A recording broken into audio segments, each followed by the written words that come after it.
You're listening to the Warlord Radio Podcast. All right, everybody, welcome to the Warlord Radio Podcast. Welcome back. We got a special episode going on right now. We're talked into driving way out in the woods. Yes, we are out in the sticks of North Texas on a Saturday night in the middle of December. And it's cold, not too cold, but it's definitely cold. It's definitely December. And we're out here in the middle of the woods talking to a couple of special people. So we have a returning guest in Quartz Griner. Quartz, say hi to everybody. Hello, everybody. Yes. And then we have a secondary special guest, Mr. David Hawley. David, say hi. Hi, how y'all? So thank you guys so much for agreeing to do this and coming out with us on this Saturday night. We're looking forward to get into it. But the reason that we're here is we wanted to talk about Bigfoot. Or if you have a different term that you prefer, please feel free to educate us because we're fairly ignorant, especially as far as you two go. But we just we thought it'd be good to be out here in the middle of nowhere and talk about maybe some of the experiences that you've had, things that you've seen, things that you've heard, that type of thing. I guess jumping straight in, my first question is, what's the significance of the area? Because like Quartz specifically chose, like he was telling us about kind of this area. Is this an area that experiences some activity? Or, is this somewhere that you guys visit regularly, I guess, this is our home. Oh, yeah. Okay. I want to be accurate about this as much as I can. About 1999, my son John and I we've always been into Bigfoot. I had my first encounter in 1971 in Oklahoma. But John told me one night, said, we have a walking stump in our back pasture. And what it amounted to, he and my daughter-in-law were living with her parents, not far from here, and they could see something moving out along the timberline. Right. And that's kind of how we got our name, was Timberline. But he referred to it as a walking stump because he really didn't know what he was looking at. It was dark, and a few weeks later, he called and said, you need to come up here. He said, something happened, and I want to tell you about it. Now, he and his brother-in-law and one of his brother-in-law's cousins had been out in these woods. Now, they don't belong to his in-laws. They cross the fence. Nobody knows who actually owns this piece of land. Okay. And while they were out there, John had gone in first. And he come up on a ravine, and down in the ravine, it looked like a dead coyote or something laying there. And he was looking at it, but something was wrong. And as he looked, he saw something rising up.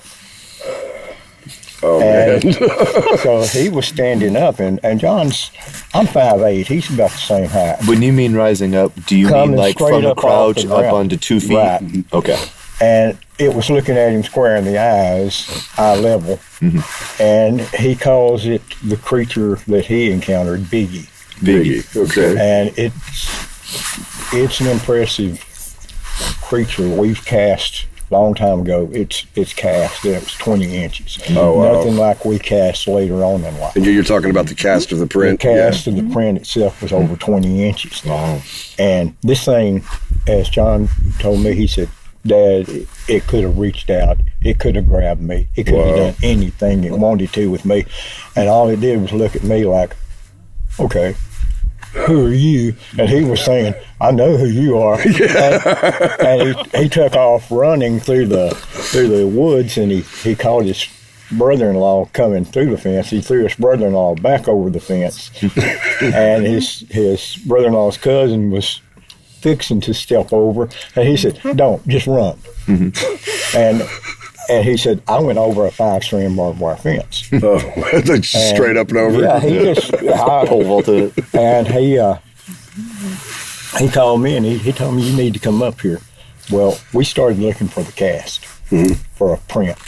We found one. Made a quick trip into Paris, Walmart. We bought a bunch of plaster. Didn't know, we'd never cast any tracks before. Right. And he still has it. It's not as pretty as we learned to do them later, but it is a cast, and it's impressive. And we started coming out to the lake, and we were finding similar size footprints in an area called Lamar Point, back on the other side of the lake. No, I'll try to get you guys over there. Okay. And At some point. it got out that the Holly boys had thrown their hat in the ring. Now, look, We're lifers. you don't know us. We don't know you. We don't really care if we do know you, because this is our home. I live in Clarksville, Texas. I live from right where we are tonight. I'm about 45 minutes away from home. John, his current home is about 15 minutes away. So John has always come out here. And we started finding more and more evidence that they were around this lake. And so we're not that far from Red River. Right. And my first encounter was in Oklahoma. Why didn't they just cross the river? Right. So I mean, I'm from Oklahoma. Where in Oklahoma did you have your Broken encounter? Bow. Broken Bow. Broken Bow Lake. Okay. Yeah. There's a being from Oklahoma and everything, you probably will understand. I say it was an island. I've had people tell me, no, it's a peninsula. When they first built that lake and the water levels were so high, in 71 it was still a fairly new lake. Right. It was an island. Okay. And I had never heard the expression Bigfoot. I didn't know what this thing was until several months later, after graduating from high school. I was in the doctor's office with my mom had taken me up there. I was hurting it. Totally different story, but I got a hold of a Reader's Digest, a 1967 Reader's Digest that had a picture and the story of Roger Patterson's encounter with Patty. The infamous footage, and I looked at it, and except for the color and the sex, it was the same creature. And I'm sitting there, they call it what? Squatch, Bigfoot, and I'm not crazy. Yeah, this is what that was a bit validating. This thing followed us off the island. I had a friend that always, he says, I don't care if you tell the story, I don't care if you write the story, don't use my name. Okay. So I use his initials, just AC. Okay.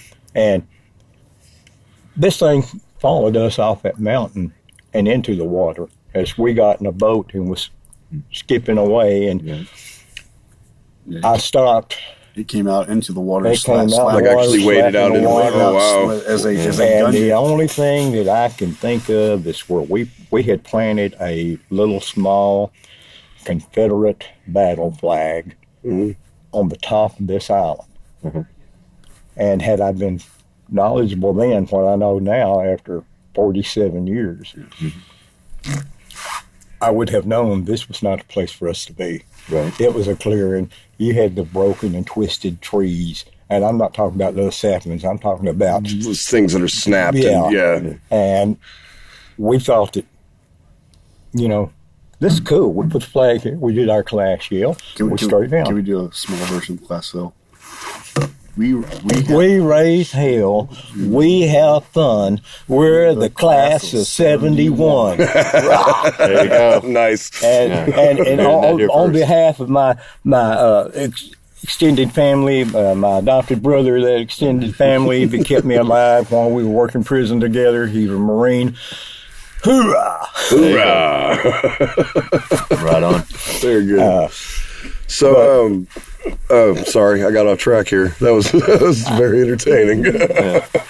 Well, I'm an actor. Okay. So, I had another question. Where was it? Nope. Go ahead, Greg. All right, so we'll edit that out. Yeah. So, what about the next time? Yeah, It was 20 years difference between my first encounter and the second, and it was the year 2000, month of May. Let me ask you this: in that meantime, in that 20 years, were you looking? Yeah. Yeah. Yeah, we would go to Beaver Spin, and John at the time, right after that, his mother and I divorced, and I would get to see him like most fathers do.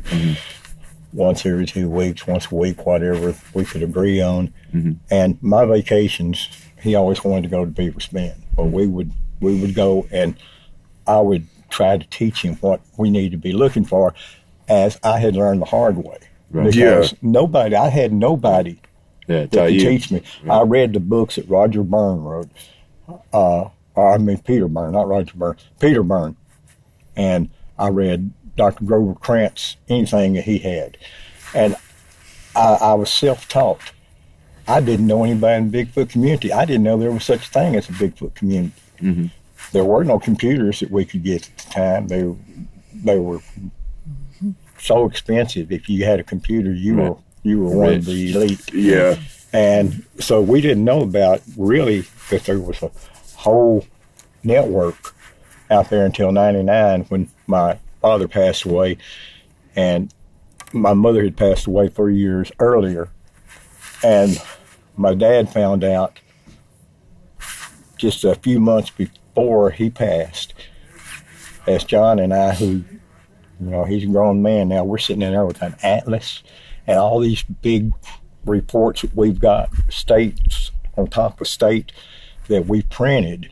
Just all the research that you had done yourself. And theirs, and anybody's we could get, and we were drawing little circles around everywhere there's been a report. And my dad comes in there and says, "What are you boys doing?" And up a little bit, and said, "Oh, we're just looking at some stuff."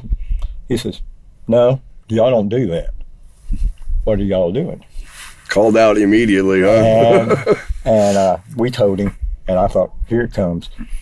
David, you've always been the oddball of my children. And he sat down at the table, though, and he said, I believe that there's something to all this.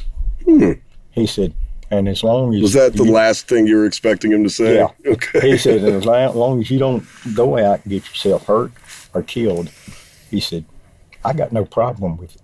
He said, you had an experience, he said, and I knew you did, because in 71, when you had your encounter, because I told him, I told him the whole story.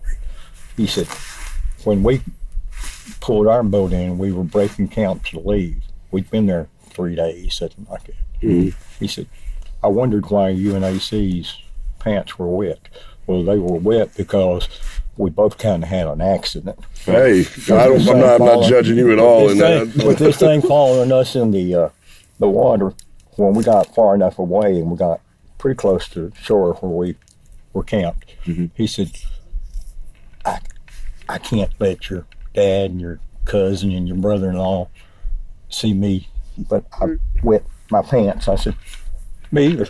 He said, you too? And I said, me too. I said, so here's what we're going to do. I think we're shallow enough water. He couldn't swim. I said, jump over. Oh yeah, the old duck and hide. Yeah, that totally works. And that's what we did. But my dad was smart enough to know that, no, y'all didn't just go swimming, because this is a cold water lake, and no, but he always kept it quiet. He knew something happened, but he never would ask me. And as you know, that Little River and all those little small rivers run through that lake and out. Well, before that lake was built, my dad and all his friends once a year would shut their garage. He was a mechanic. they would shut the family business down, and all their cousins and everything would go fish for a week. My dad had an encounter. Oh, wow. But he never told me. His brother, who has also since passed, walked up, and some local people were giving me a hard time. And when he walked up, all of a sudden the respect for him in the community was really good. And they just all, well, thank you, Mr. Hollywood, blah, blah, blah. And they left. He said, what time do you get off work? I said, 4 o'clock. He said, I want you at my house as soon as you can get off work and drive out. I have something I need to tell you. And he had told me that years and years before there was ever a Broken Bow Lake, they had been on the river. They were camped. My dad had found him a nice little honey hole and was pulling these big old slab crappie out. Nice. And he heard a hoot. And he thought, ah. Then he saw this thing step out of the woods on the opposite side of the river and stand there and go into almost a 4-point stance and start rocking forward, backwards, and forwards. Wow. And he said the first thing he thought was gorilla. Just giant ape. Just giant, just like I thought when we first saw it. And it stood up. It started walking backwards and forwards, looking at him. And my uncle said my dad pulled his pole, left the fish, left the tackle box, but he took his pole, walked back to camp, put everything up, got in the truck, took his double-barrel shotgun out, exchanged squirrel shot for buckshot.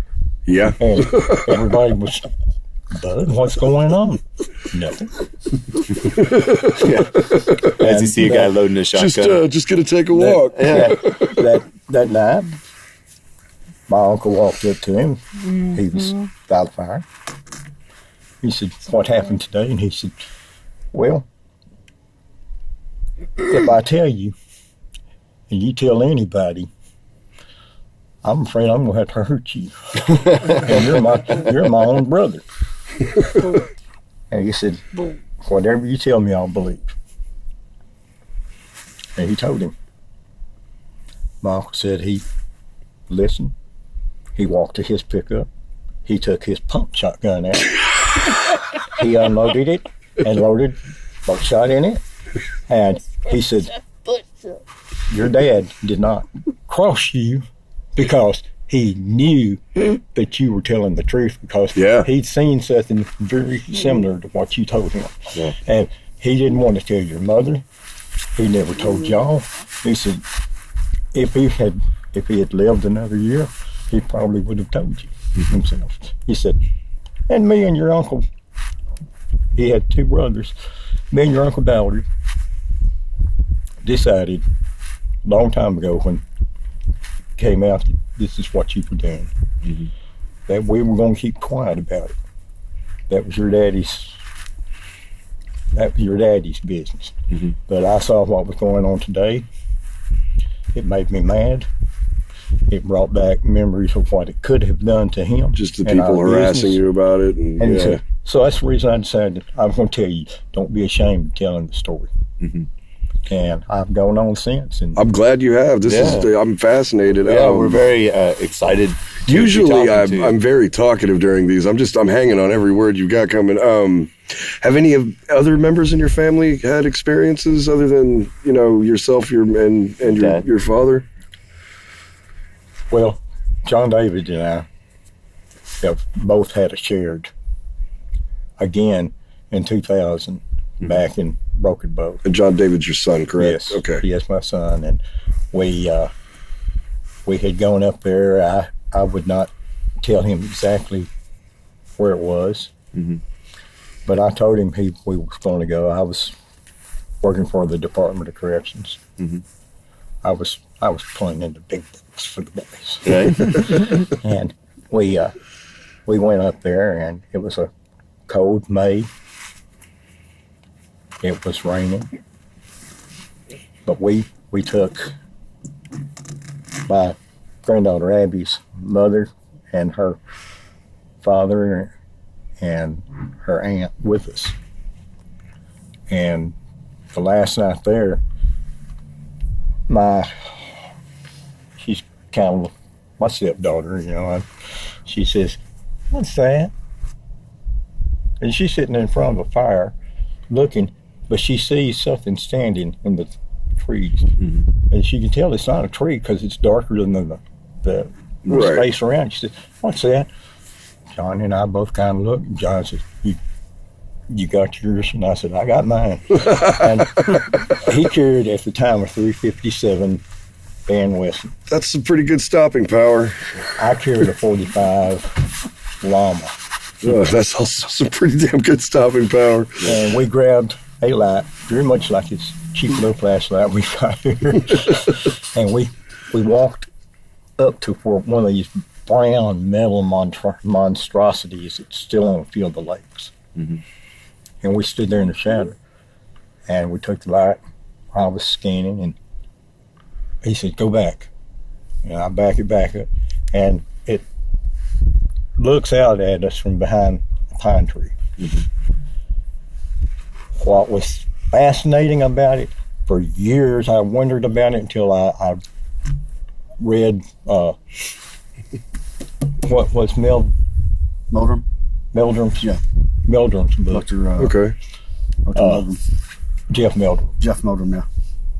That I know he that had name, a picture of a chimpanzee that was agitated, and the fur had come out from around its neck and thing, and it looked. And he said that the great apes, that will happen if they're really agitated. Kind of like the way a dog's scruff Yeah. comes up or something if it's spooked. And this thing, I thought it had a mane. I called it a mane at the time. Right. And John said, "Did you see that?" I said, "Yeah." He said, "Give me your gun." I said, "Why?" He said, "Because you're going to go take a picture." So I handed him, and he said, "But now, Dad, if I yell, fall, you fall, because I'm fixing to be shooting." Right. Yeah, hit the deck. So, being the dad, trying to, and, you know, a corrections officer, I'm supposed to be a pretty tough guy at the time. I decided I'm going to walk up this little trail. I've got this little camera, 35 millimeter camera. I'm taking pictures as I walk. Mm-hmm. And I get more than halfway up, and I know where this creature's supposed to be. Mm-hmm. But off to my left, I hear, I'm like, There's more than one. John, he said, "Come back." Very slowly, come back. Are you doing this? You doing the We got special effects? we got Abby on sound effects over here. That's right. Big shout out to Abby. And I backed up and got back in the shadow, and he handed me my pistol. And he said, "We got a problem." And I said, "Yes, we do." And we went back to the camp, built the fire up, lit all the lanterns, and Abby's mom and dad, they went to their tent. John stayed in a tent completely by himself downhill, and I took my other stepdaughter and we went to a tent. You'd have seen me in a hotel. I'd have been like, goodbye. We go through a lot of crazy crap with this guy here.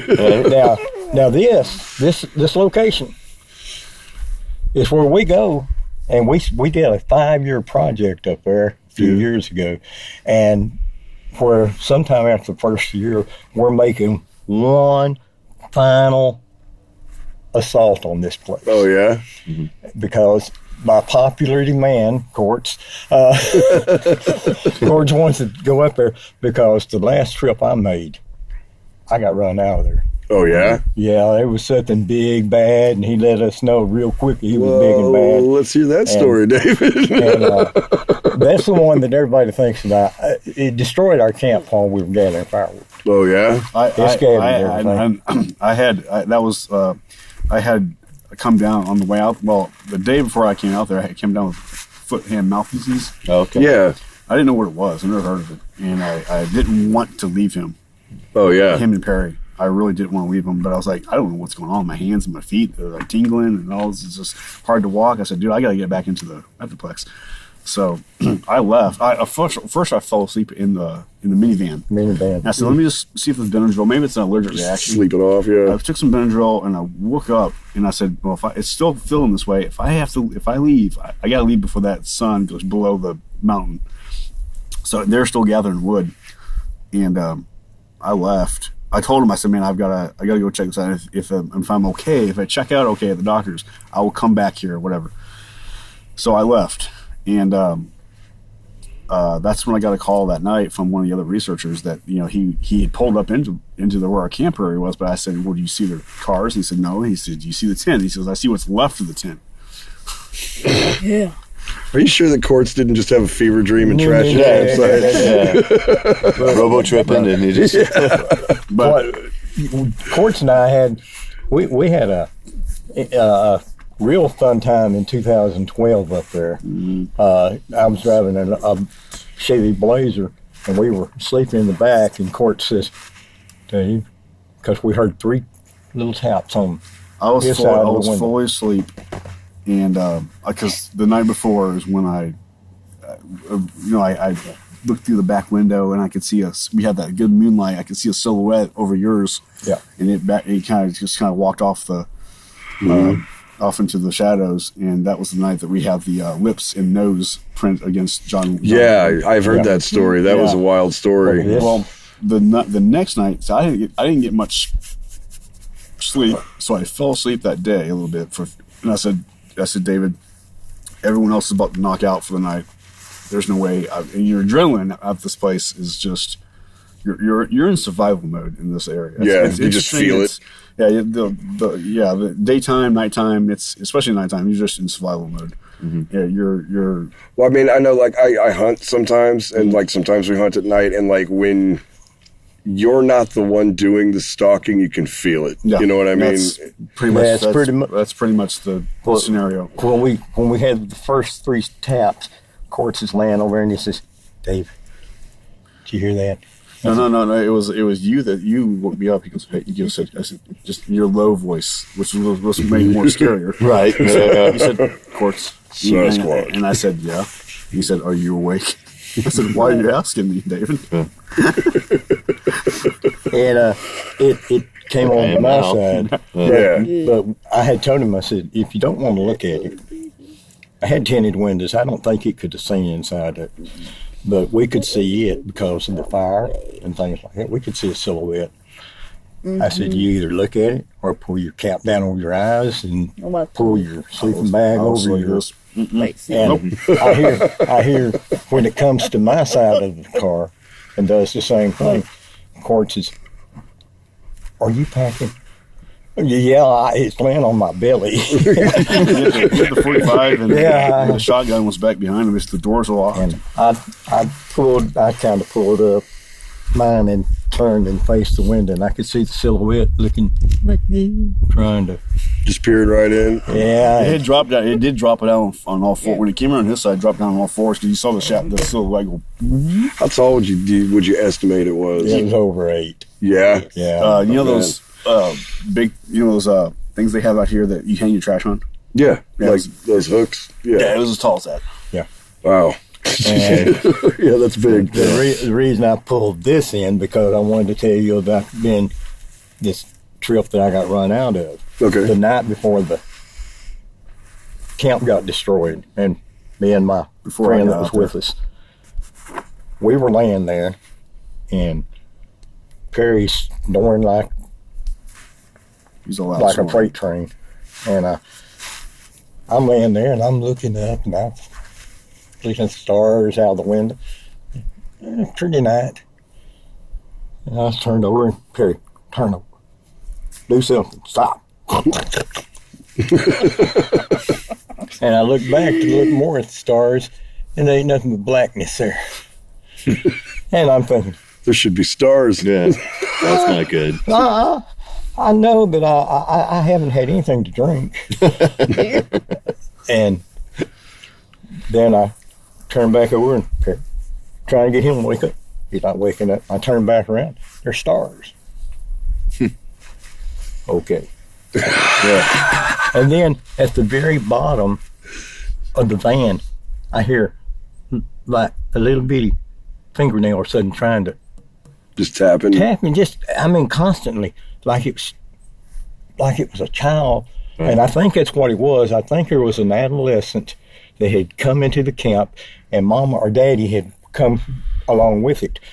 And because I listened to it and I looked up, there's that total blackness again, right there in front of the van. And I'm saying, And that's only night one. I'm not trying to offend you, but did you piss yourself that time too? No. There's a 100% chance.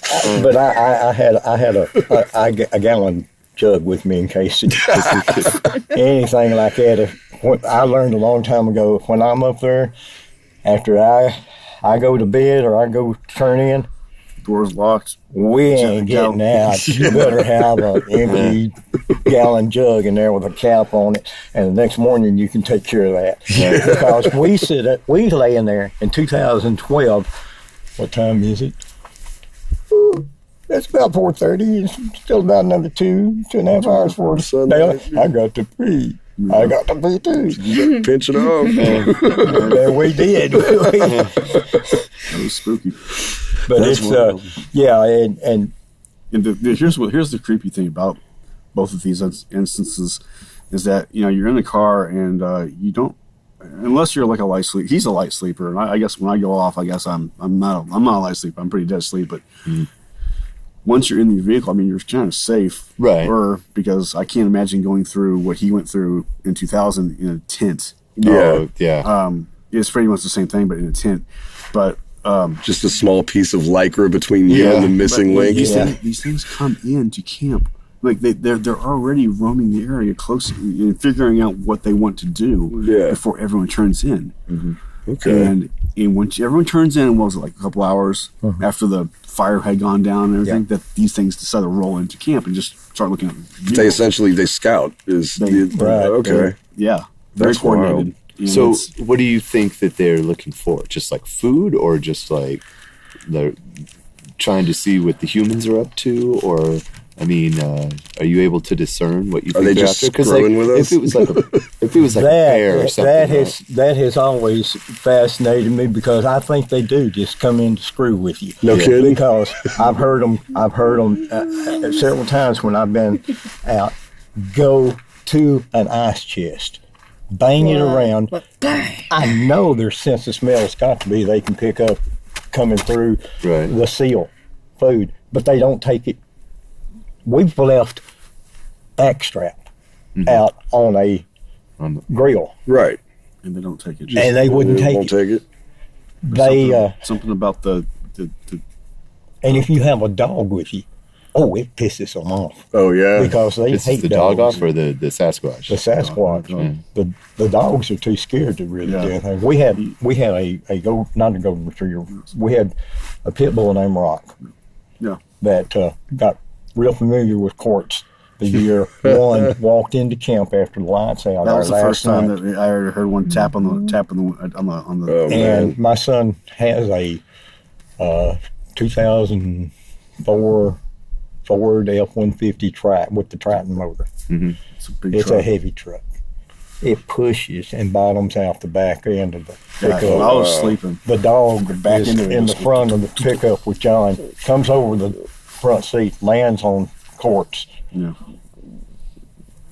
I'm parked with a guy, a family friend that he was a non-believer until he went up there with us. And within 24 hours, he was, I want in, I want to do all this with y'all from now on because I'm a believer now.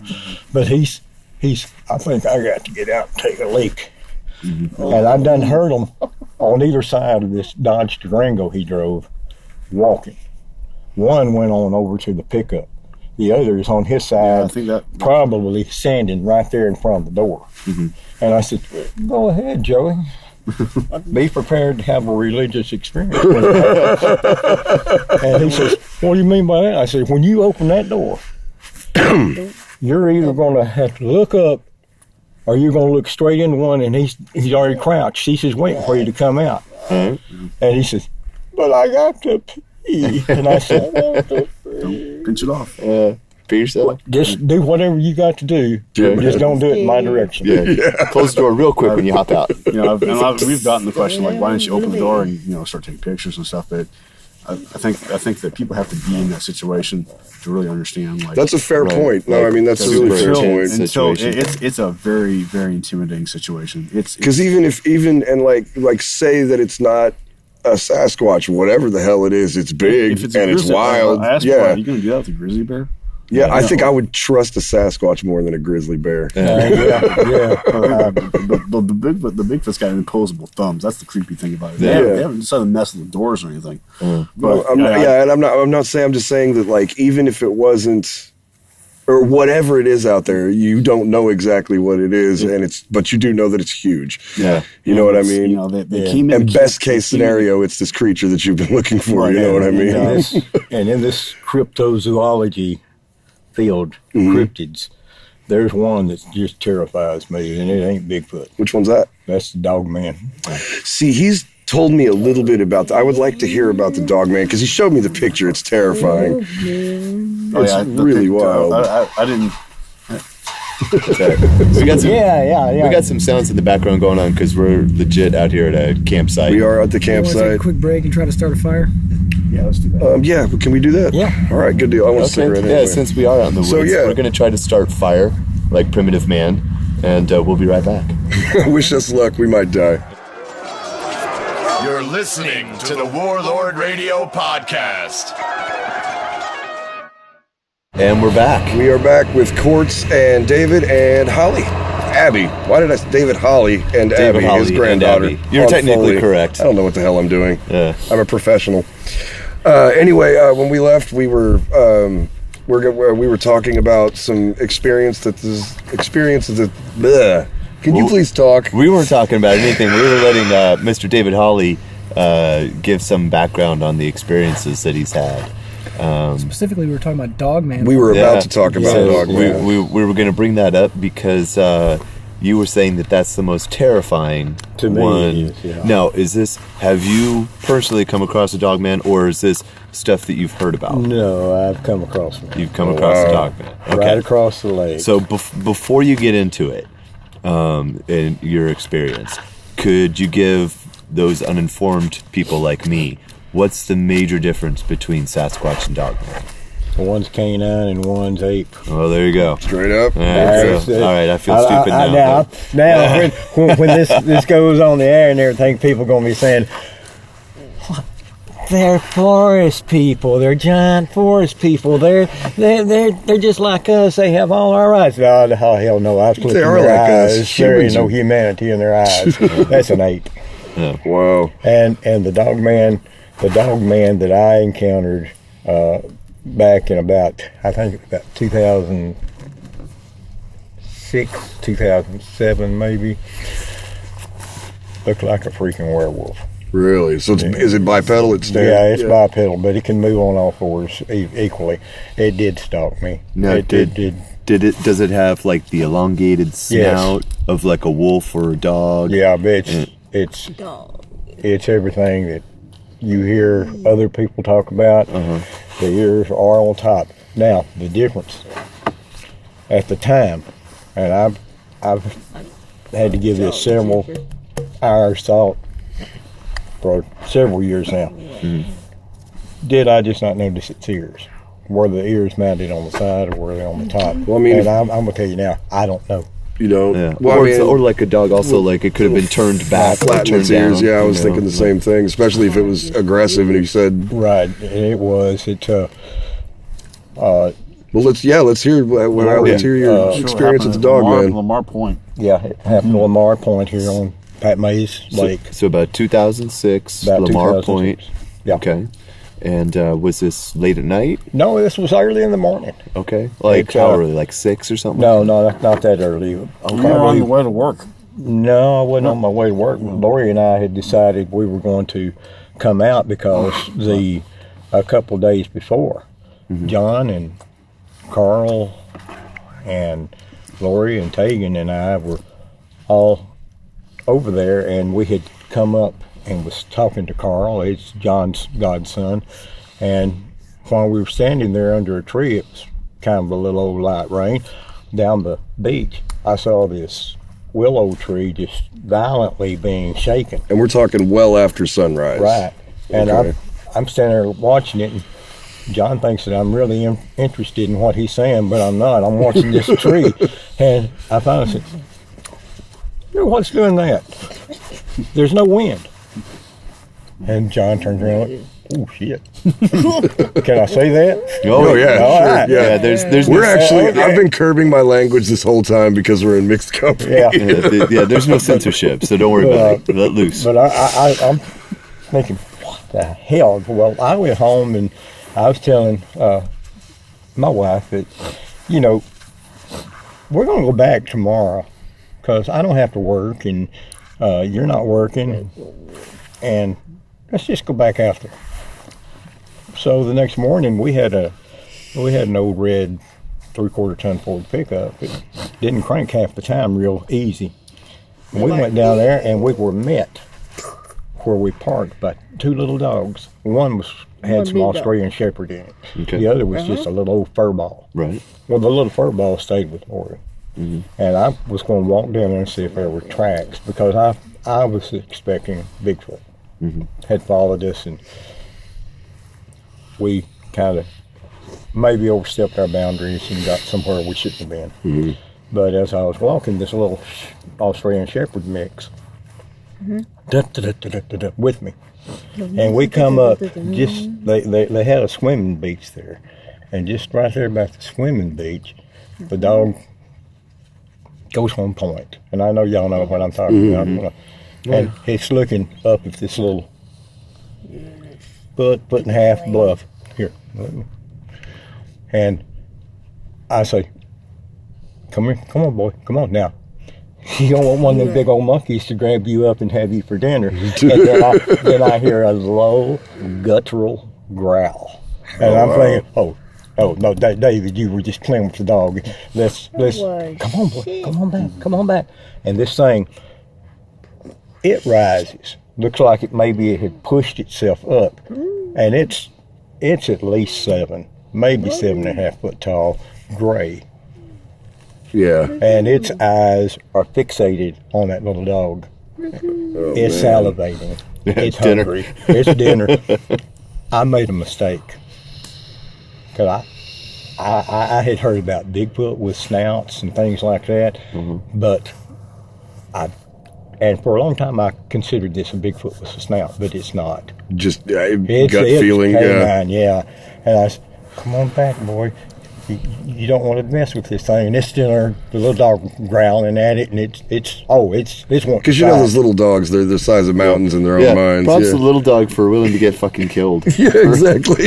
and I'm trying to get the dog to come back to me.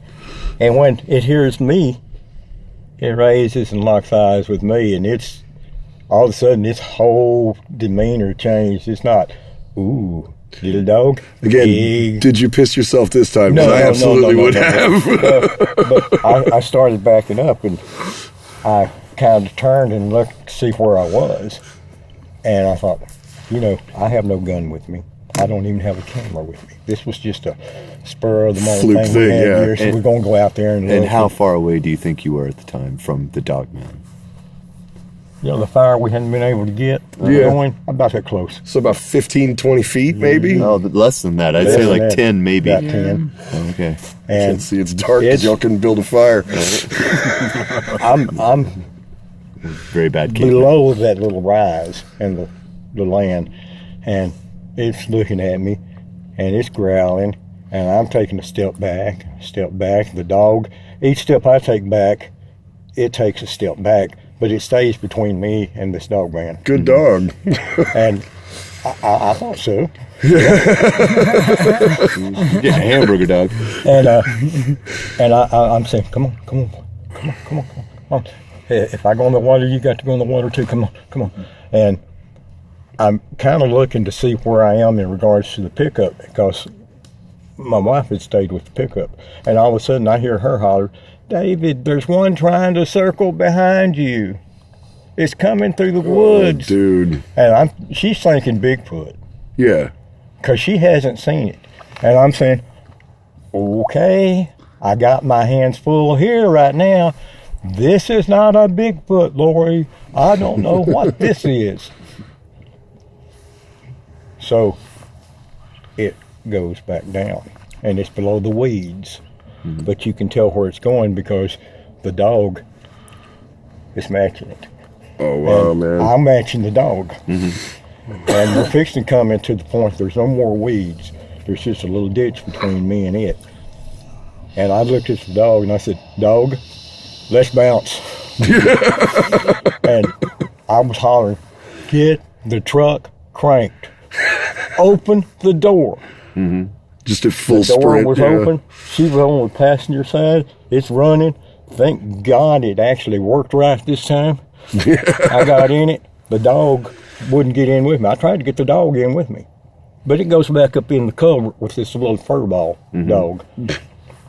I said, I will remember you. I'll be back. I'm coming for you. And we drive out of there. We don't drive back to Your Clarksville. sacrifice will not go unnoticed. We don't go all the way back to Clarksville. In fact, I said, I'm going to go wake John up. He was working for a warehouse or paper mill over in Valley in Oklahoma. And I went and woke him up. Daddy, you know that I got one more night's work. What's all this about? John, saw something, and I explained it to him. He said, oh, God.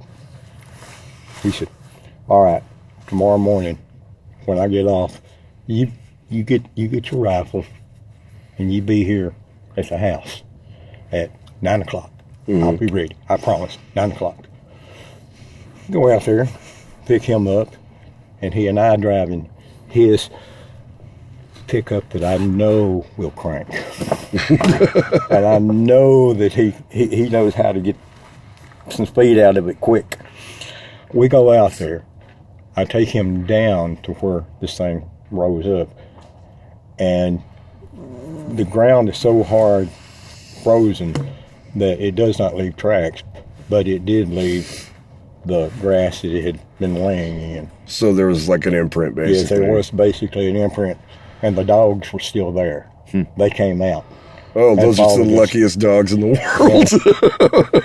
And I told John which one of them had been with me. He said, well, I'm not going to take one and leave the other. Right. We'll take both of them. Yeah. And we got him, put him in the back of his truck. He adopted the shepherd, Okay. and he kept it for several years until it just disappeared. Of course, where he was living at the time, it could have been picked off in the woods. You think so? Yeah.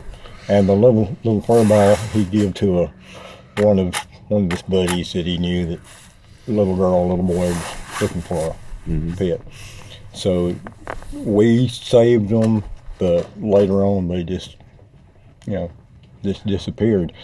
But this thing, it does terrify me. Yeah. It, I don't know what to expect out of it. A lot of people will call them werewolves. Some people say that the dog man is a skinwalker. Yeah, I'm pretty familiar with what a skinwalker is, yeah. And I like to refer to them as a werewolf because that's what it looked like to me that I could process. About how tall would you say that one was, you think? About 7 About 7.5? Okay, I guess that. Is that the sole time that you've encountered a dog man? No. No. Okay. Do you think? Same area. Okay. 3-4 years later, I've got one of my stepdaughters with me, and I'm wanting to look for Bigfoot tracks where we have found them before.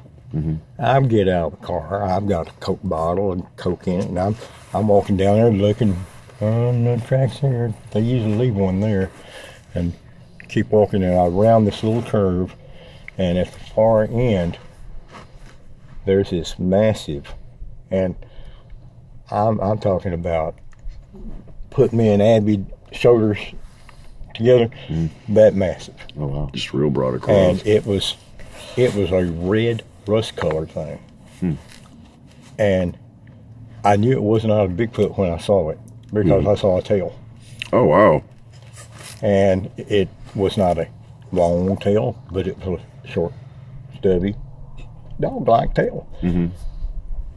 I'm going to ease out and go back the opposite direction. Right. I don't want to see this because I think I know what this is going to be. Right. It's what I almost encountered, or I did encounter, but a different color. David, David, I'm getting scared. Can we leave? Would you please be quiet? Because this thing turns around, puts its nose up, and starts sniffing. Oh, man. And then it sees me, the Coke bottle. I still don't know where the Coke is. To this day, I don't know where it went.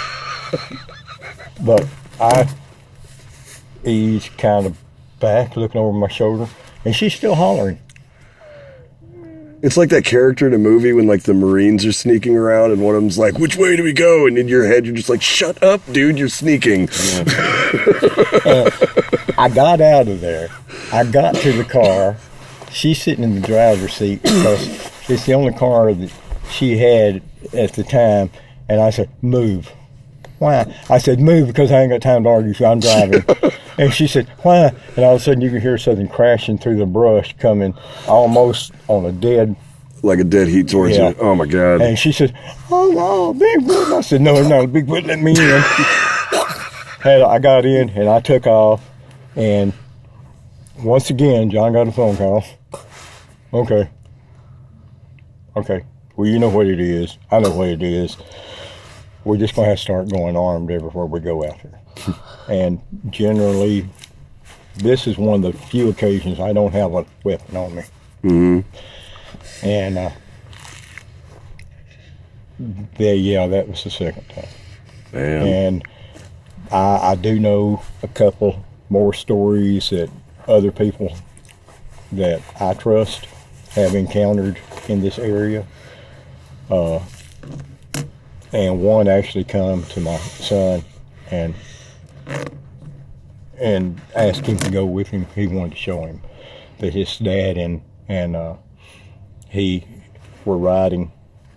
They were grieving for the loss of wife and mother just a few weeks before, and they observed one pick up roadkill and enter the woods. Oh, wow. He came back. He took his dad home. Came back out to my son's house, got John. John said, let me get my gun. I don't go out there looking for these things without a gun. That's smart. And he took his 45 and they went out there and he found where the thing had crossed over. And John got out and they walked into the woods just a few yards. He said he found this massive denning area. And he said, what did it look like? He said, like a friggin' werewolf. He said it picked something up out of the road that I assume was roadkill and took it in. He said, I've never seen anything like it. He said, what did it look like other than a werewolf? He said, kind of a reddish color. Oh, wow. And John said, really? Yeah. He said, we'll join the club now, son. He said, why? He said, because you're not the only person that's ever seen this one. And he said, what do you mean? He said, Dad saw one. That's the same color over at Lamar Point. And he saw a gray one over Lamar Point even earlier. So what would be the distance between where this happened and Lamar Point, would you say? Like, well, where my friend encountered it's called Clay's Bluff, and it's just as the eagle flies, it's less than a mile through the woods. So it's got a pretty wide territory. Yeah, it's got as wide as the Sasquatch. Okay. And since I got kind of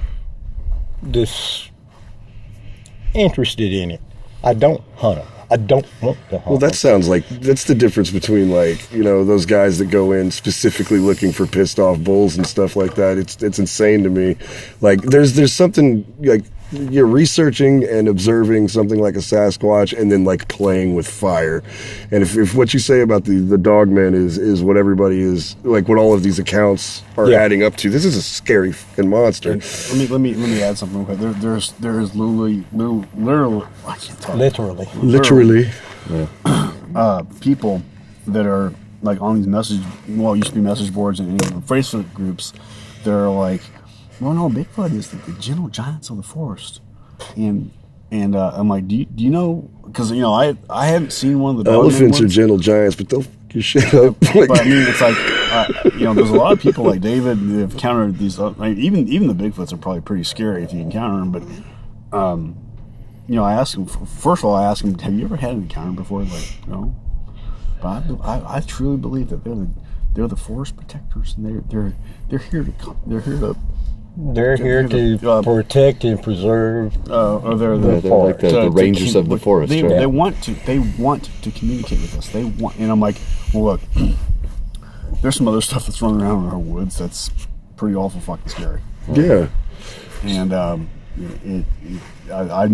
personally know the people who have encountered them, that it could have ended up real bad if they hadn't split. Now, I want to jump in here with something. I'm not a dog man researcher. I'm fascinated by it, but I don't go out looking for them. I don't want to go out and look for them. Do you know, are there such things? Are there guys that specialize in dogmen and just go out there and try like Court's talking about these different groups on Facebook and everything, all the message boards have been replaced. They talk, where did this happen? Me and a couple of my buddies want to go out there and take one down, and then there's a few people that claim that they have taken them down. If you listen to some of these places on YouTube, a friend of mine on Facebook, and I've talked to him a few times, Dick Cundiff, has got a guy that was on his show one time that said that when he was a kid that his father and his brothers took him with them to a cabin, and they set all these elaborate traps. They caught one in a trap, then they went out and just kept filling it with lead until it finally died. Then they dismembered it and scattered it all over the place where the other dogmen. The Four Kingdoms. That's why. That's why would you do like that? Doesn't make any sense to me at all. And when I listen to stories like that, I'm sitting there thinking, I can see y'all going out there. I can tell them. I can see that your father and uncles told you stay in the house. But I also know that when I was a kid, I was a Cub Scout. My den mother's husband had a nice little cabin, and that's what we were told. Go in that back room, y'all go to bed, don't worry about it. And there was a big poker game in the other room with a lot of drinking going on. And when one of us had to go to the little toilet that was in that cabin, we kind of came by and kind of stood around watching the poker game. And one person, who shall remain nameless, said, "Gosh, you got 3 of those K's." And all the other men at the table just... True story. I didn't know any better. Right. Burn, though. That's great. So, do the dogmen and the Sasquatch, do they get along? Do they battle against each other? Like man, that would be so sweet. There's the little story about what you guys heard from here across the lake. You hear like 2 of them, like big ones, tangling up with one another. But yeah, that's what I'm getting at, right? Because they're territorial. There has been one occasion when we were sitting out here, and across the lake, it sounded like Andre the Giant had finally really ticked off Hulk Hogan. Oh man! And You're speaking my language. It was awesome, and we sit there and listen to it and think, well, they're on the other side of the lake. Yeah. And do they get along? That again, you have to consider. Being a Bigfoot researcher, I think a Bigfoot would try to kill one. Yeah. And I think they would try to kill a Bigfoot. I think both are predators. Yeah. They're at the top of the food chain. We just happen to be the rung down. Yeah. And but there are some people that think that they will run together. Okay. That maybe the dog man is Bigfoot's pet. No. They're equals. That'd be Anything so they do. weird. I'm sorry. Can- Could can you you imagine? imagine? Yeah, Just a Sasquatch like walking a dog man on a leash around, like picking up, got a little bag on his hand. Dogman who? And then I hear about the skinwalkers, and you don't talk about the skinwalkers because if you invoke their name, they'll come for you. And I'm thinking, well, apparently they've come for me a couple times and they've missed. I hope that they keep missing because I don't want to. I go when I began writing for Dead Man Talking. The first story was, I believe, the Dogman story that I wrote. That was a true account, and I say, in the very opening, because it's narrated, and Luke has got a very English accent, and I say, I want to stress, I am not a Dogman researcher. Yeah. I am a Bigfoot researcher. You wish to encounter a Yeah. Bigfoot. You have no desire at all to encounter a dog man. Our kind of, not motto, but our kind of rule of thumb is that we really just like stay the hell away from them.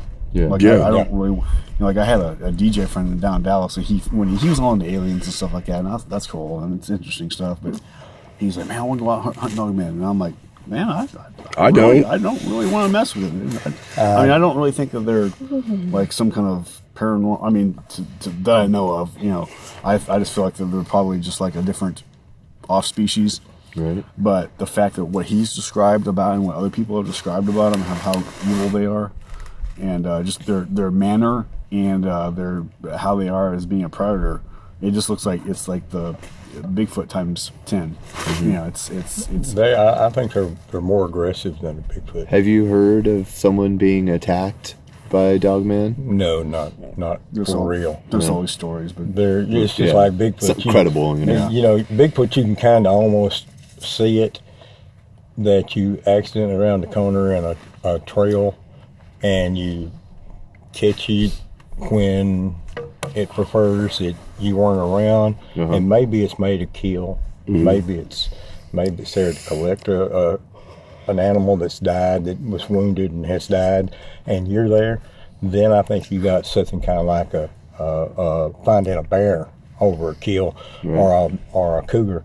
You're going to leave. Yeah. You're going to leave one way or another. You're either going to leave on your own and try to maintain a safe distance from it, or you're going to leave in a body bag. Yeah. I think there've been people killed by them, but as far as somebody coming up and giving me specific evidence, Right.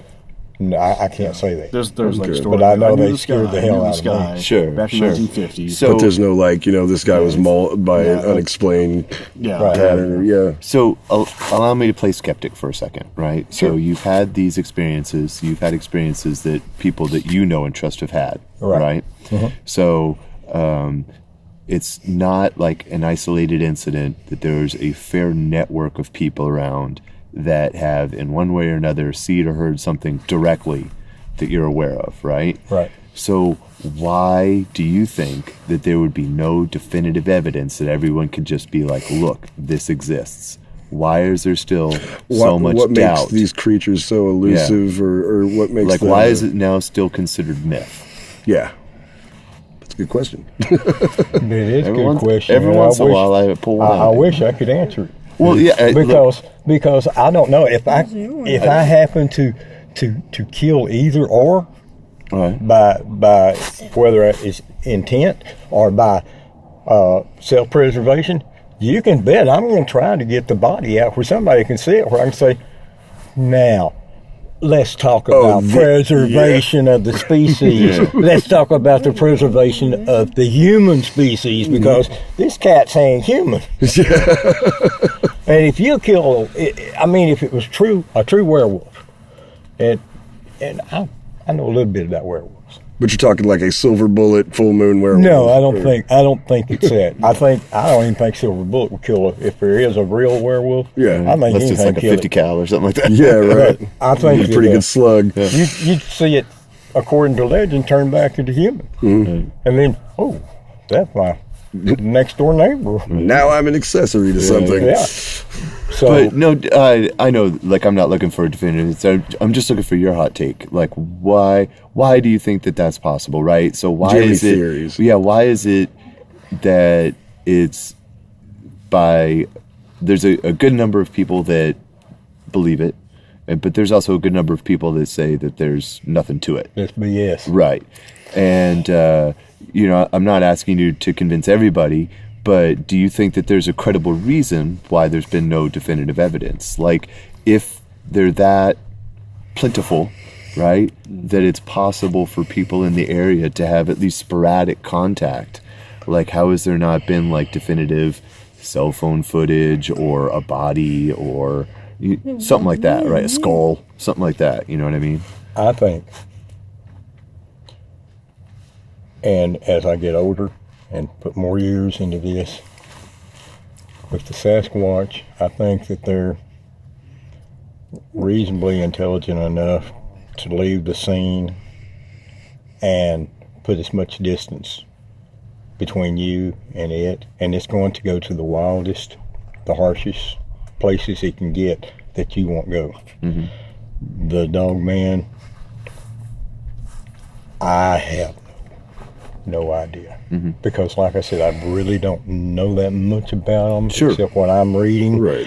I know what I've seen, but we may walk right by them But you in definitely the think. woods. But I think they are there. Yeah, but you definitely think that the Sasquatch are not found on purpose, that they do that on purpose. Right. Interesting. Okay. I That's think if they want you to finally see them, you get the opportunity. Mm-hmm. And if they don't want you to see them, they just blend in with the camouflage. Like in the springtime and the summer, early fall, the foliage, they can blend in with it, squat down, lean up against a tree, something like that. But this time of year, and this is the reason that we've always preferred to be out in the winter. Except for the evergreens, there is no green. There's nothing there except your imagination of what you might see, that's shadow and light. You're right, though. The foliage is much thinner in the winter, yeah. And that's the reason we like to do it this time of year. And the weather makes them want to move more. Mm-hmm. Yeah. Do you think, have you heard any, like, compelling theories about what they do with their dead? I've heard they bury them. Yeah. Oh, okay. I've also heard that they cannibalize them. Mm-hmm. What I think they eat them. Really? I think they are cannibal. Well, because, I mean, you've mentioned that they're carnivorous and possibly scavengers, so, I mean, that would make sense. And it kind of supports the whole, if this creature has been running around undetected for this long, it's pretty much a master survivalist, you know what I mean? Mm-hmm. So it's very likely that it would cannibalize. That's interesting. I've never even thought about that. Well, we got one more question for you, and then we kind of got to wrap it up. But you mentioned during the break that you have been writing some stories and things like that, and tell us a little bit about that and where to find you and all that. Okay. Because I've had a great time talking to you tonight. This has been fascinating. Yeah. There's a YouTube channel called Dead Man Talking. Dead Man Talking. It originates out of England. Okay. And I got involved by first listening to several shows, and then I submitted my Dogman story, and then the story of Ben Courts in the Blazer, and then I saw, well, I got Hang on a second. pretty good response out of those. I did my first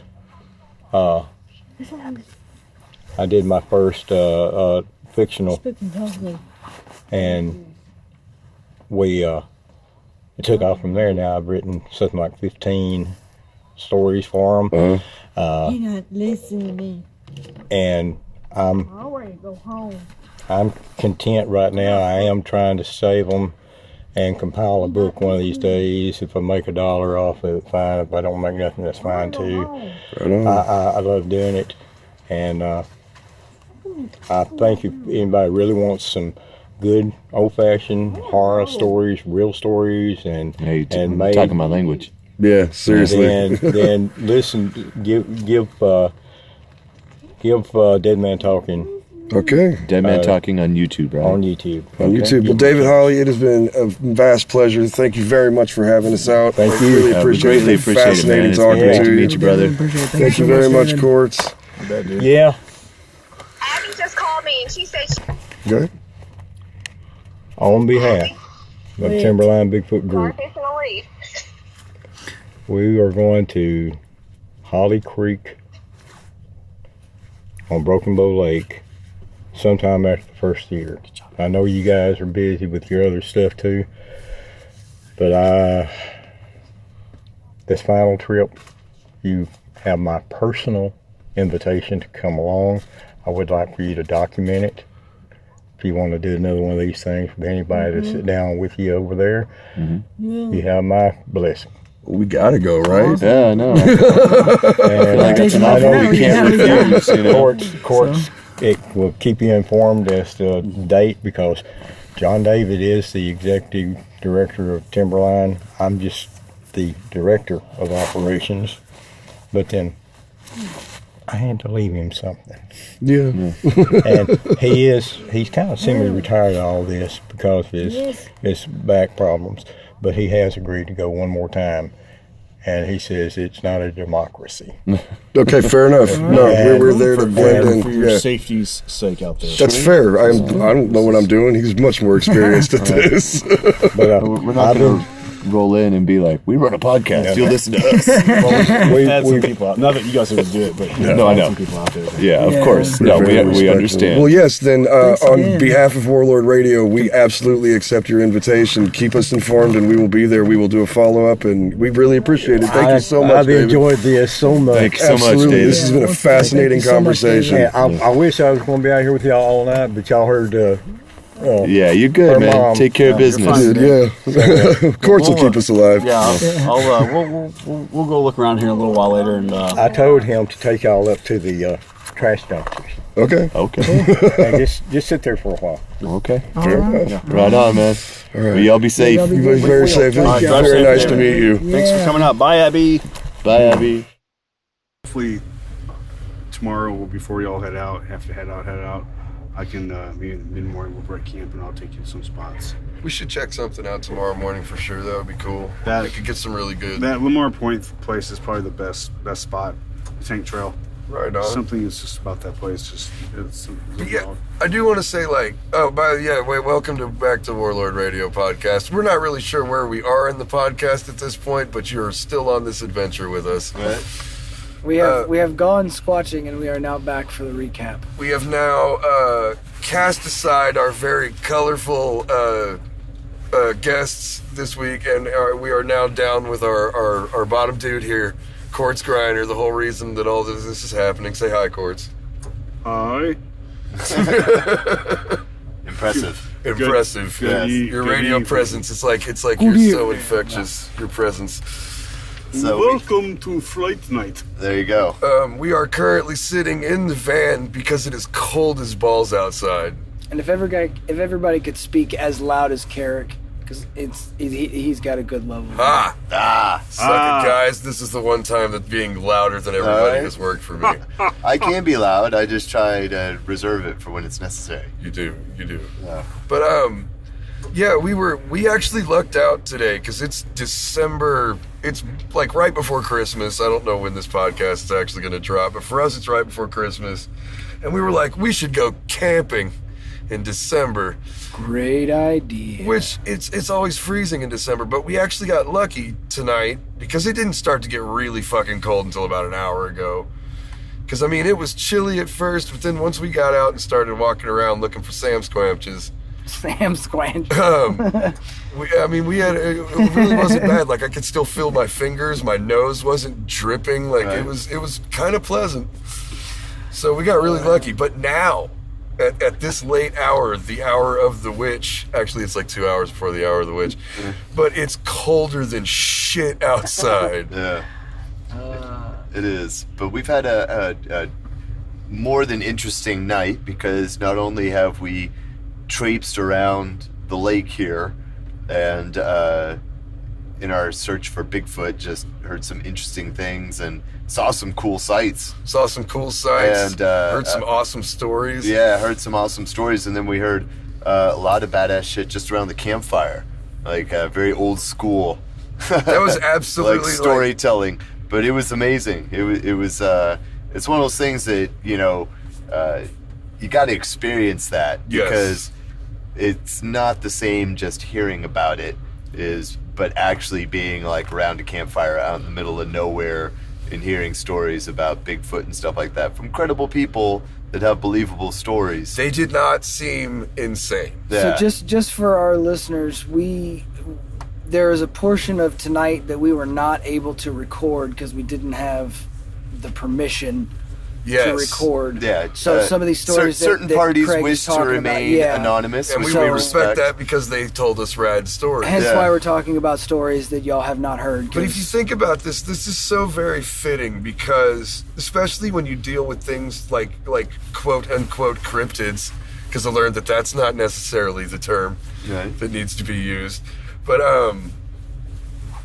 this is how these myths and legends are passed along. It's the oral tradition. It's story passed along from story, passed along from story, passed along from story. And tonight what we did was have a legitimate night of, great accounts of experiences that these people had over, a narrative like that over a campfire.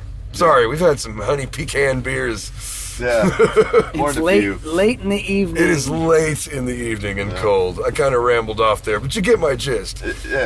Tonight was it was fitting that we did it this way. Instead of just having them come into a studio and tell us some stuff to go out and walk the trails and go looking for Bigfoot. It was an adventure, and we got to see Quartz in action getting some stunning photos. Yeah, dude. While we were out there. Your night photography is amazing, dude. Yeah, on point, brother. I was just winging it.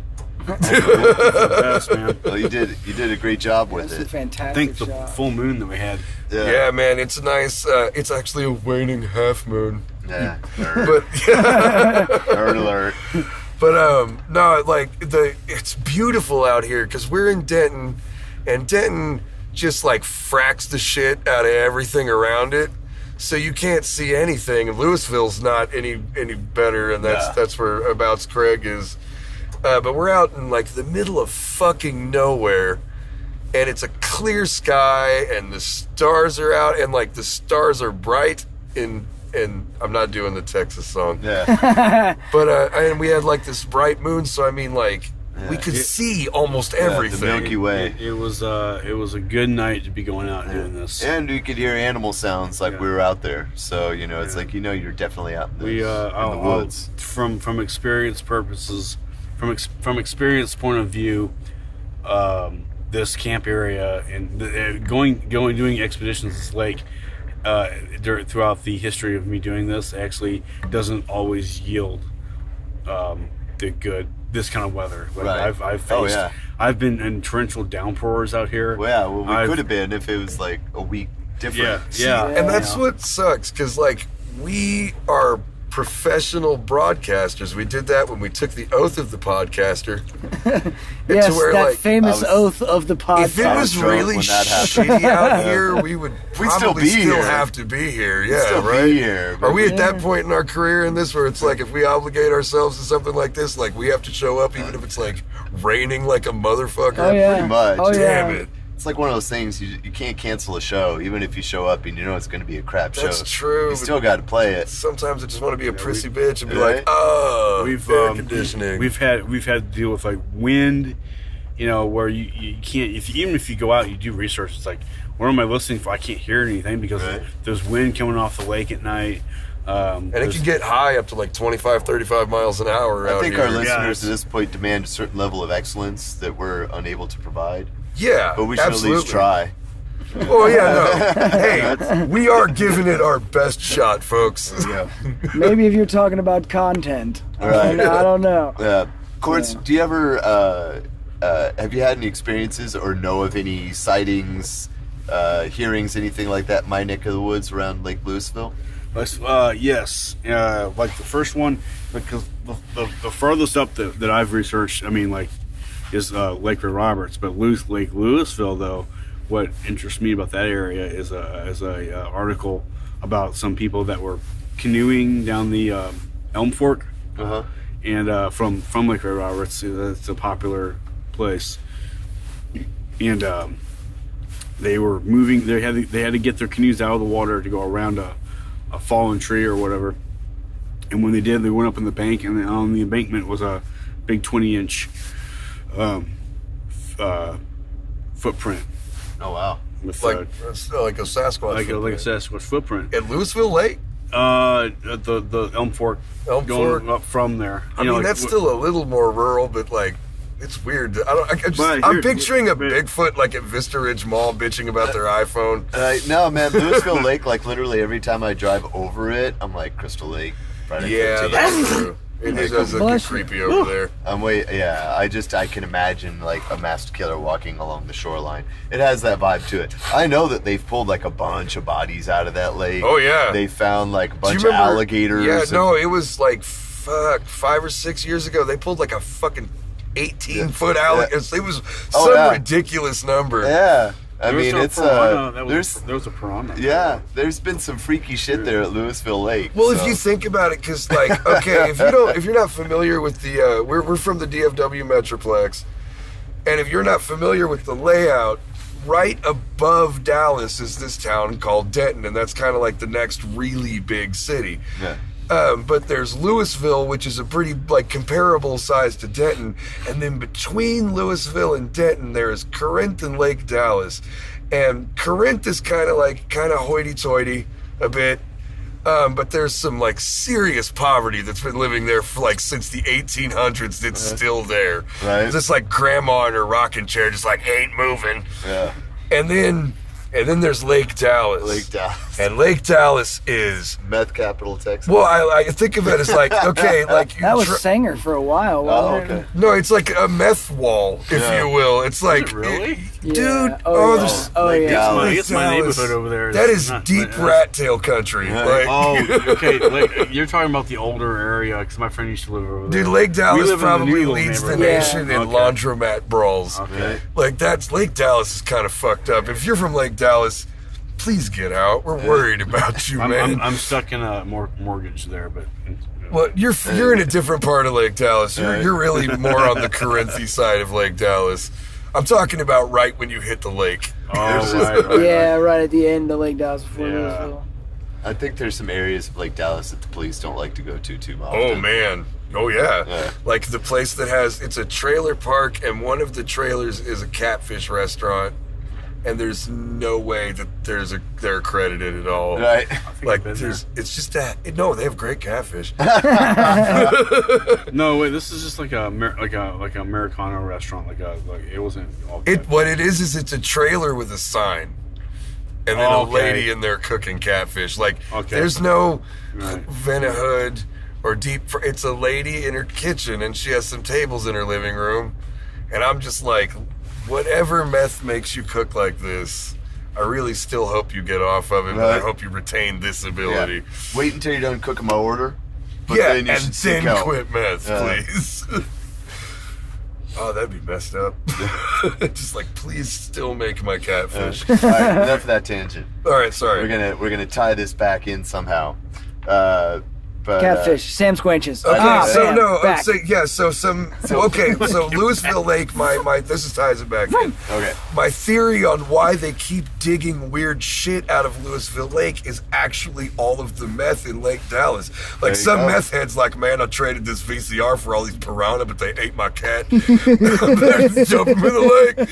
That's entirely possible. I accidentally bought this refrigerator with a hooker in it. We'll dump her in the lake. Like, it's just, I don't know, man. Lake Louisville is a dark place, and it's very possible that maybe even Sasquatch originated from there. Yeah, who knows? It was a failed meth experiment. No, I don't mean to make light of it, because, I mean, we learned some interesting shit tonight.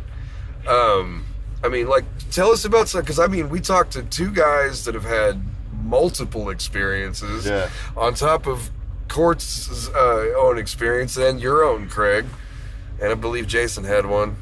You all right, buddy? Did I make you? I almost killed Jason with the joke. With the piranhas ate my dog joke. He's trying to keep it together. He's still laughing. It's so funny that he knew exactly what it was. You're dying. Anyway, but so, like, tell me something maybe you learned about the patterns of Bigfoot or Sasquatch that you hadn't heard from, like, your typical common knowledge kind of stuff. Well, so we know that that there's the Bigfoot and then the Dogmen. Yeah. And that they're distinctive. And the Dogman is terrifying. And the Dogmen are terrifying, and that they're way more aggressive and feral, I guess. They're super metal. Yeah. Though, you have to admit that the Dogman is super metal. Yes. But probably not something you want to mess with. No. You know, despite, drunken rampages where you're like, I just shoot it. Yeah, probably not. I feel like if you try and shoot the Dogman, like, the universe would just immediately smack you down. They'd be like, we made a giant evil Dogman. Bullets aren't going to work. Right. We heard some of the folklore about what they might or might not do with their dead, as far as, like, either leaving them out to be devoured by critters or burying them or even cannibalism, depending on who you talk to. We heard several stories about people that had first-hand experience of seeing them up close and personal. I'm curious, because I didn't mean to skim over this, but what do you think about the death thing? Because I was really fascinated by that part. Yeah. Because it was like, if this animal is somehow able to cover its tracks well enough, I mean, who's to say it doesn't know the terrain well enough to trick a bunch of dumb humans that don't know shit? Right. I don't know. Do you have anything? Throw something out there for entertainment's sake. Like, do you think they just jump into the space on pogo sticks made of rainbows? It's hard to say. It just because I sit in both camps. Well, I certainly believe the veracity of the people that have the stories. Is I also understand and have the skepticism of be like, if it's so prevalent, how do we not have hard evidence? Well, see, and this is somewhere where we agree. I vacillate back and forth, and that's why, like, I have those questions, because it seems like that we should be able to find at least remains. I feel like you and I are very much in the same camp. Like, I want to make this clear. Like, Craig and I are not non-believers, but we are skeptic. Yeah. And I'm talking about all of this stuff. Any subject that we cover that's sort of occult related, like, we're fascinated, and we are not necessarily like, oh, that's all bullshit, but we're like, we're trying to find out why it's not bullshit. That's our mission here on Warlord Radio Podcast, and bring you awesome metal and punk. Good name. That is part of the meaning of being a Bigfoot researcher. Finding what is bullshit and what isn't. Like, actually putting some credibility behind the evidence and not being like, hey man, this thing is a Buzz Lightyear clone with a bad hair job. It was, what did I say earlier? It was materialized. What? God, I can't think of it now. Quartz is very tired. He's been running us around all day. Yeah. I don't know. The people that think that it's morphing from an interdimensional portal and right. you know.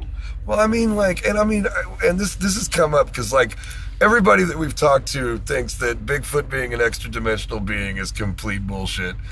And I thought that's funny because it's very fervent. But, I mean, like, we don't know, man. If tomorrow a rift in time and space opened up and we find out that the multiverse is absolutely real and that's what's going on, everybody just be like, oh. Right? Cloaking, that's what they said. Cloaking, yeah, that one seemed like a predator. I guess the thing is, and it's the thing that's true about, like, all conspiracy theories or folklore or anything like that, to me, is if at some point it's not provable, it's just totally pointless in talking about it. Yeah. Because at that point, you can just start coming up with any excuse, and that's just as plausible as any other. Is there some way for us to, like, quantify that anything is interdimensional? If not, to me, it's completely pointless wasting breath on it, just because you could also say that it's the multiverse or it's aliens or whatever. And unless you have some way to prove it or disprove it, any of them work. Yeah, no, you're just throwing balls in the air. And it's just like, you're just throwing it out there and seeing what sticks. But the things that I'm most interested in are the things that are provable. And there are things that are provable because, like I said, it's like there's even very credible people that put weight behind the idea that there are species of apes or primates that we just haven't properly documented yet, like Jane Goodall. You know? Yeah, but how many of those species of apes and primates are like 13 feet tall and constantly fucking campers? But that's the thing that also, like, takes away. So it's like we have good reason to think it does exist, and we'd have good reason to think it doesn't. Right? And part of the thing that's compelling is talking to people that have convincing stories about firsthand experience, where it's not just like I saw a bright white light and then there was something in my ass and then I was back down in my house, and you know what I mean? It's not that. Is that it? No, you definitely, and you will get your fair share of that. Right. On this path that we have now started. Well, there's definitely going to be, like, outrageous moments where it's like, I don't fucking know about that, you know? And, you know, I just want to be honest enough to say that, but I don't feel that about anybody that we talked to tonight. No, I don't either. I totally believe them that they saw something. Yes. And that something is probably unexplainable to us without more evidence. So my main question is, why can't we get that evidence? Yes. What is it about this? Like, if we can get dinosaur bones, why can't we get this? Dude, dinosaur bones were planted here by Jesus to test us. You got me. My bad.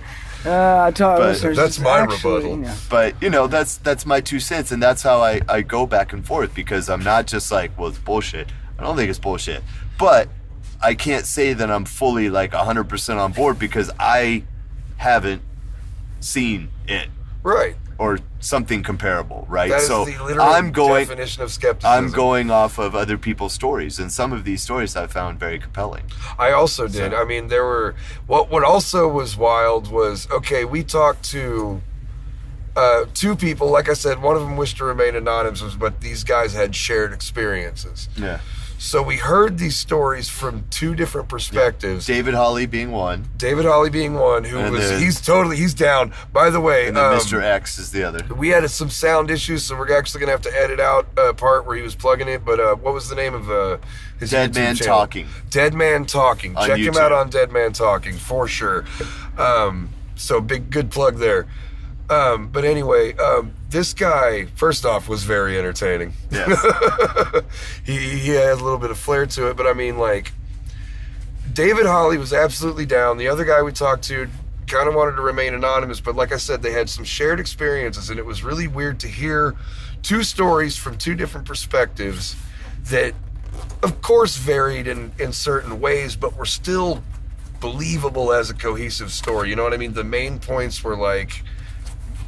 it didn't seem like, you know, two people that had cooked up a story, you know what I mean? It seemed like two people that experienced something together, telling it from their perspectives. Yeah. So either these guys actually experienced something unexplainable, or you should be giving them Oscars. Right. Because that was a very good performance, and I watched tons of movies. I'm absolutely qualified to hand out Oscars. Right.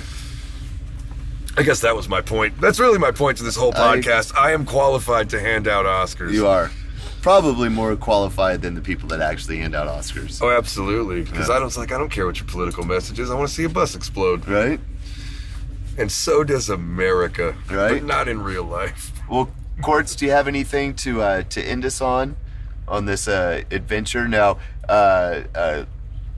teaser is that we may have been invited to go on another excursion, and we won't give the exact details on that until we kind of hash it out. But this one's from the top. Yeah, this one sounds like a very legitimate opportunity to kind of delve deeper into this kind of crazy world. Which is wild, because we are not a cryptozoology podcast. We are not even we're certainly not a Bigfoot podcast. We're kind of a whatever falls. But you know what, though? That's actually what makes having some people like y'all there. If you can make it, whether or not you can make it. Yeah. But, we're gonna make it. Yeah, right? that's I mean? the plan. If Having someone like you there, because we get people out there that the crypto Bigfoot researcher people that, well, I think this is what I think, and it's good to have a Zen-like mind. We're tabula rasa, man. You know what I mean? Like someone a fresh, non-corrupted mind about. Right. Bigfootery. Yeah. Going to this place because this place is serious business. Because I think that's one thing that we can definitely say is that we're open-minded about it. Yeah. Yeah, for sure. But you're not. Your guys. But we're not sold. Right. Like, it's not that we're all in. Yeah. But it's like if you show any of us something compelling. Right. Like, we will go with that. Right, you know what I mean? right. It's like, but it's like you're coming in. You're not coming into this with the mind of a Sasquatch researcher, right? Which is so good. Yeah. You know, that's fresh perspective, man. Yeah, we're good thing. We're definitely We the are not outsiders looking in. Yeah, and we're absolutely not coming in with a mind of anything. Yeah. We don't know what we're doing, Quartz, but we're trying. Shh, that's the secret. You're not allowed to say. Don't look at the man behind the curtain. But I'm curious because and yes, like I agree with everything you just said here. As it regards to, I don't know words. Me too, buddy. Yes. But not that. But because I've never had an experience, and you have. You talked about it on the original episode that we did with Quartz in the first place. So it's interesting to me that you're standing there like, I demand evidence. And at the same time, you're like, I definitely met a Sasquatch once. Well, I didn't say that, but I definitely had an experience of something. Like something unexplainable. Yeah, you know, similar. and I think that's, you know, like, then again, it's like, I think it's totally plausible that people have had, like, it wouldn't shock me at all to come across something similar to the stories that we've heard, right? Right. I find it very believable. I think it is entirely within the realm of possibility. Yeah, that these creatures exist. But I would not go so far as to say that they definitely exist. I agree with you there. And I also agree that tonight the two gentlemen that we spoke with had very compelling stories, and what they told us, I'm going to say... they would argue that they definitely exist, and I totally understand that, because their experiences happened to them. Yes, and we did not experience what they experienced. Right. And so the difference is like when something happens to you, it's like describing a dream. It's like, oh man, it was the craziest dream I ever had. It was so scary. And you're like, oh, well, what made it scary? You're like, you can say, you know, this or that or whatever. And to the person that you're describing it to, is they weren't in it. Like, they didn't have the sights and the sounds and the smells and the fear. You weren't there, and the you don't know. and all of this kind of stuff. So it's really impossible to know unless there's some kind of proof of, like, a definitive photograph, definitive video, a corpse. Oh no, something my like that. favorite thing is somebody that's like into conspiracy theories and occult and all that. I love it when somebody completely blows open something that people take as gospel. Right. I love that shit. Yeah. It's so great. Yeah. And so, I mean, I don't know where I was going with that. I really just like to bash on people that are wrong, I guess. You know, to tie in with that, I think a big thing that I find interesting is that if it was just outlandish bullshit, like, we wouldn't be here tonight because we would have picked on it before. And if we encountered it tonight, that we would have either called it out or we just would have left pretty soon. We'd be talking way more shit right now. Because it'd just be like, this is fucking bullshit. But and that's, I guess that everything that we talked about with Quartz on the previous episode and tonight with David and our mystery guest is we're gonna call him Mr. X. Yeah, Mr. X is it's all very compelling. Is none of it like rang of bullshit. I was just about to say that it was like whatever these men experienced, they experienced something that they perceived as very, very real, and and to a degree that should be taken seriously. I'm like, but none of it reeked like it was a con or like they were just trying to. And who grabs for cash hunting for Bigfoot anymore? Well, and like it's a con to get cash. It's like he's hunting for Bigfoot. Nobody's fucking paying him for that. like Quartz and David and X, it's like they would all like speak out against like some of the more outrageous ideas regarding Bigfoot. Right. And to me, that's important because I'm here to throw balls up in the air. That's my whole purpose in life. If you believe in something like so uncritically that you're just like, oh, all of it is true, and it's like, really, like none of it you'll call out, but the fact that these guys would like gives even more credence to their stories. I'm gonna let you in on a secret to my philosophy of life. If you say that everything is true, you can call out shit at your will. Right. You know what I mean? If everything's real, then everything's fake.